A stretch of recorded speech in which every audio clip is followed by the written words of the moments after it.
Let's bring in former Super Eagles player Emmanuel Amunike, who's going to join in on this conversation with us. Quite interesting as well, seeing as Emmanuel Amunike did play against Maradona himself in the 1994 World Cup. Mr. Amunike, many thanks for joining us on NEWSDAY today to speak about a legend, Diego Maradona. Who was he to you? What was it like playing against him? Talk to us. Good afternoon, and thank you for having me on your show. Maradona represented a whole lot of things when it comes to football.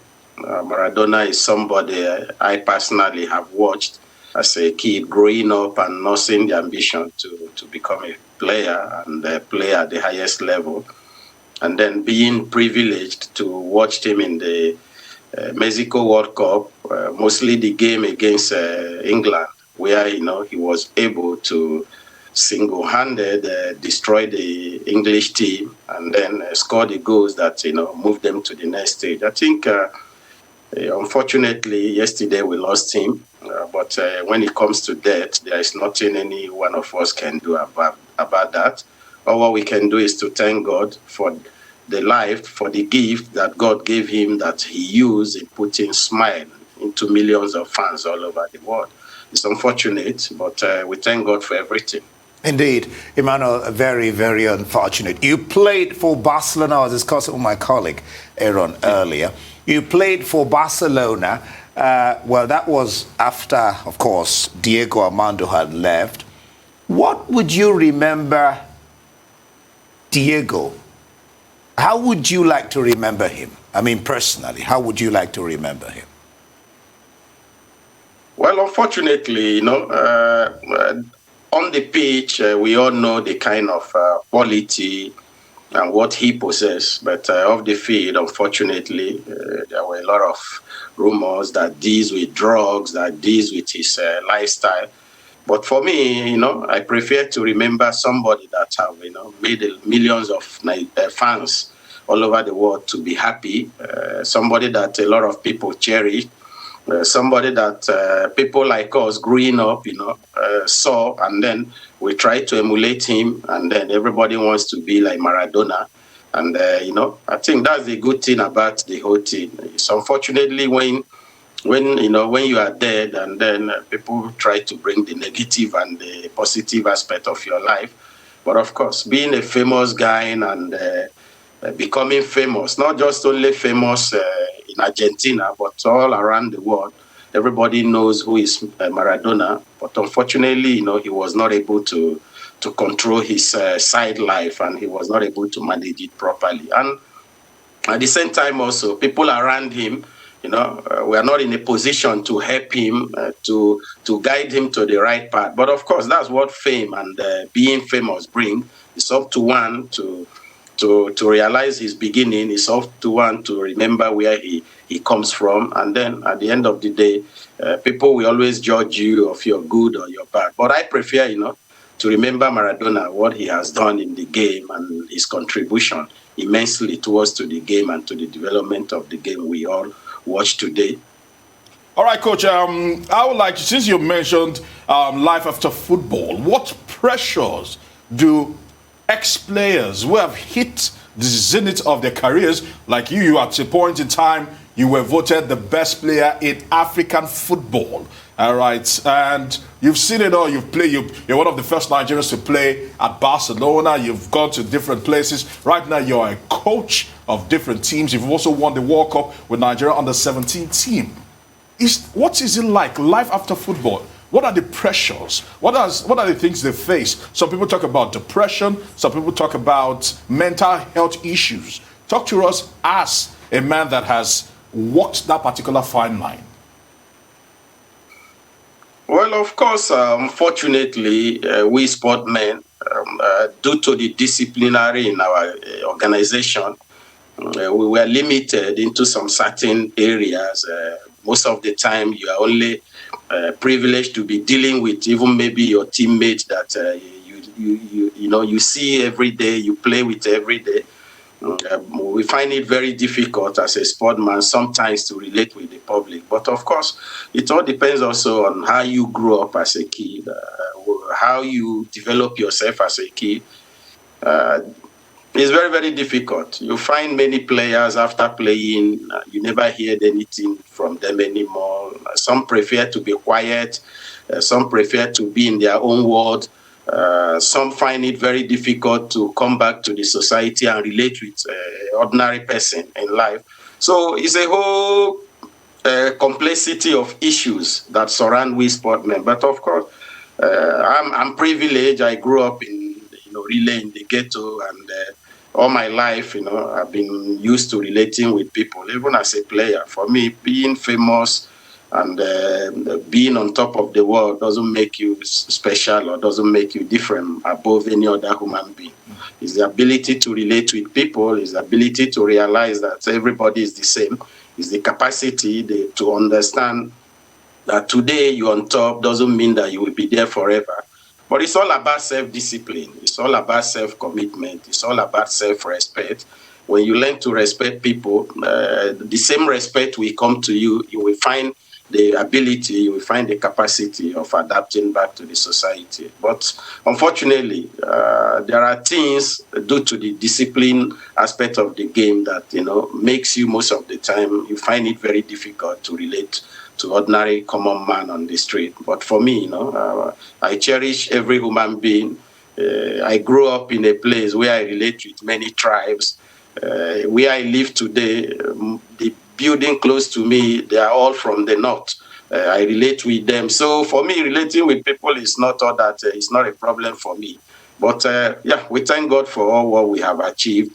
We thank God for what we have done. And we hope, as long as we are living in the areas that we belong to now, which is coaching, we can continue to, contribute our part and make impact to the next generation that can be able to lift our sport, that can be able to lift our football to the heights we personally did not attain. And I hope if we can do what is needful, I believe because we have the material, we can always achieve that.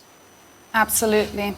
Aaron? Yeah, okay. Coach, I would like to help, if you can help us recount that experience. How did you feel? How did the entirety of the Super Eagles feel after the game between Nigeria and Argentina, where we lost 2-1 narrowly, and Diego Armando Maradona making the difference, that quick free kick that turned things around, and Nigeria were out of the World Cup. And Nigeria came into that World Cup as a heavy hitter, although a bit unknown. Well, it was a very great experience for us. We came into the World Cup. Nobody knows us. Nobody, gave us any credit. But I think after the game against Bulgaria, people begin to respect us. People begin to be aware what we are capable of doing. And then playing against Argentina, like I said earlier, it's like a surprise, somebody that you have watched as a kid, and now you are standing toe-to-toe with him. You are going to play against him in the field of play. But unfortunately, in that game, it shows you what Maradona is all about. It shows you whom he is. I remember we were leading in that game, goal scored by Samson Siasia. And then there was a free kick. We were all trying to protect the ball. Probably maybe a Guavo, I think, for them not to start a quick play. But Maradona being so smart, since he himself did not demand for a distance from the referee, so he was able to initiate the ball so quick, and before we could realize, they have scored us. But I think when you see Maradona, he commands respect. I remember when we were lining up before we move into the field, he came out, a very young guy, very short guy. He's not big, but when he talks, when his presence, command respect. This is Maradona. His teammates, Sensini, Rodondo, Batistuta, Canija, all these great players, when he talks, he speaks in Spanish. He says, vámonos, vámonos, vámonos, which means let's go, let's go, let's go. So everybody was kind of, focused and serious. But like I said, Maradona will always be, will remain forever. What he has done to the game, the way people look at the football, his contribution. Similar, Messi came, everybody, we're kind of thinking Messi will look like Maradona. But I think Messi is totally different from Maradona. Maradona is Maradona. You said something earlier. He rejected to take a nationality from America. It shows you how passionate he was with his country. Yeah. It shows you how passionate he is when it comes to the football. And I think that credit and that respect, should be accorded to him. He's almost worshipped as a god in his country, where he comes from. Coach, you are coaching now. He delved into coaching. Presently, I gather that a psychologist is being brought into the Eagles to help them. Talk to us about the place of psychologist. I mean, he had. I don't usually like to talk about this side of him. I like to talk about the football part of him. But then you can't neglect this side. How do psychologists help players when they have such problems like he had with drug, with the kind of life he lived that dovetailed into the challenges he had? How does psychologists help, or can they help players to really overcome this? Well, I'm not an expert on that area, but I think I can only go briefly due to my experience. Yeah, that's what I'm asking. Yeah, I think it's important, the role of a psychologist in a team.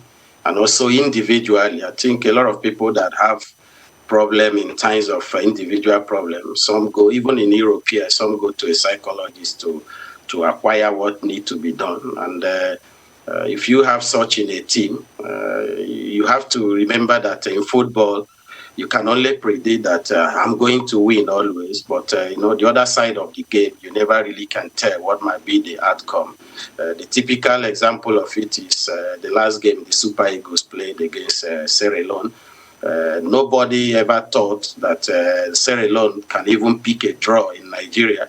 But it happens. And then when such a thing happens, you have to find a common ground. You have to find a balance where you can redirect the players back to the objectives that is being set, where you don't allow confusion, to start and speculation to start to go around the team, where people start to lose confidence. I think the labor and the function of a psychologist is very, very important in a team. But it's up to us, it's up to the team, it's up to us as a federation to look at the area whom we can bring on board to help the player. But I find it very, very important and very, very relevant that is necessary. Even the coach himself, the demand of the game in modern football now is high. So you are always constantly aware of that there is pressure.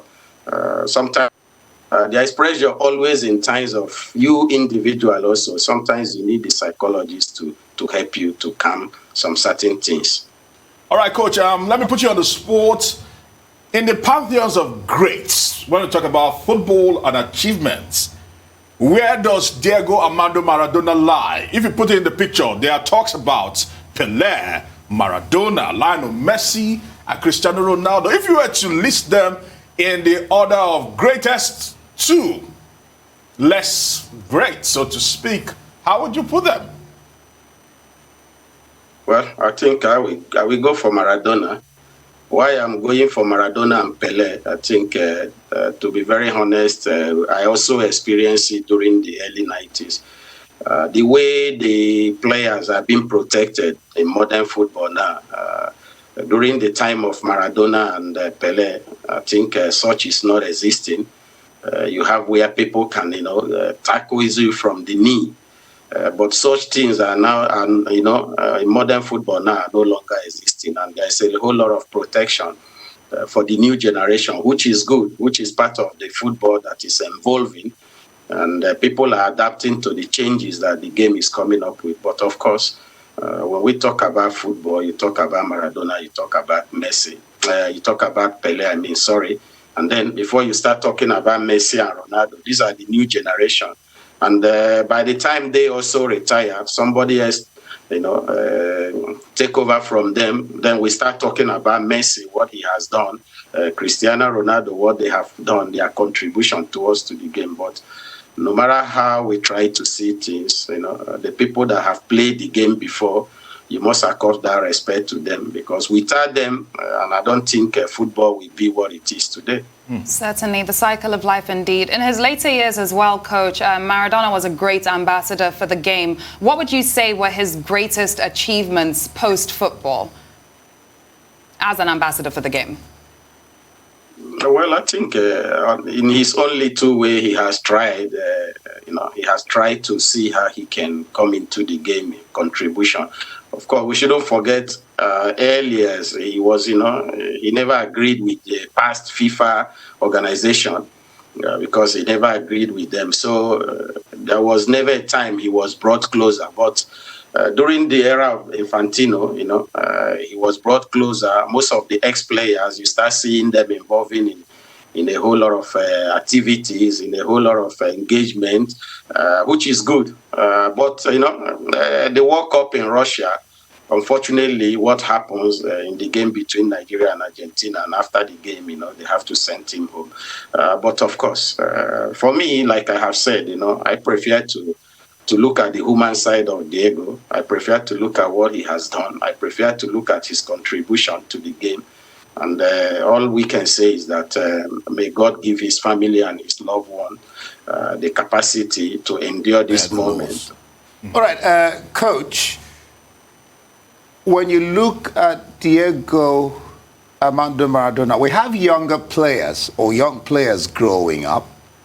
You as a coach, what would you want, even Nigerian players in the Super Eagles or teams, what would you want them to learn from what Maradona did to take away from him to build their own game and build their career? Well, we shouldn't forget that every individual is different and everyone have, different quality and different gifts. The important thing is that the young players now in Nigeria, of course, there's much awareness into the Super Eagles. There's much awareness into the players. There's the social media promotion. So there's all kind of awareness. But one shouldn't forget his beginning, and one shouldn't forget the opportunity.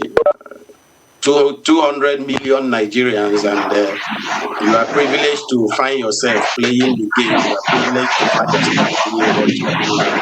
So I think the key word is discipline. The key word is commitment. The key word is respect. The key word is taking the opportunity that you have in front of you. The key word is knowing that football is something that doesn't last forever. And since football doesn't last forever, there are a whole lot of factors that governs the football. You have the age. When you are getting age, you have the injury. So it all depends on how you see the game. But the important thing is, remaining focused and being humble. I think humbleness will take you to the next level, no matter how good you are, no matter how you think you are the best. And I don't think anybody is better than anybody in the game of football. When you have your teammates, everybody is contributing his part. Everybody is adding something so that the team can have cohesion, so that the team can function as a unit, so that the team can have success. So you being the spearhead at that particular time doesn't make you to be the best, or doesn't make you that you are the best in the team. It's just that you are being graced to be at that particular time. And in as much as it is, every individual bring in what he has so that there will be success in the team. All right, Coach, let's give you an opportunity to send your own message to Maradona. Although he still lives in eternity, as his family, and his family at this very trying time right now. Well, my message to him is that for me, he is the greatest player that I've ever played this game, and he remained even until his death. He remains with it, and he's a legend. He's an icon, and may his soul rest in perfect peace. Amen. All right, thank you so much, Emmanuel Amunike there, coach and player. I remember Emmanuel for his left foot. I remember him for that match with Westerhoff when he was brought in and he scored the 2 goals. Yes. And won the match for Nigeria. He had the thunderbolts of a left foot. And he was so disciplined and committed Extremely to his game. People should learn from him.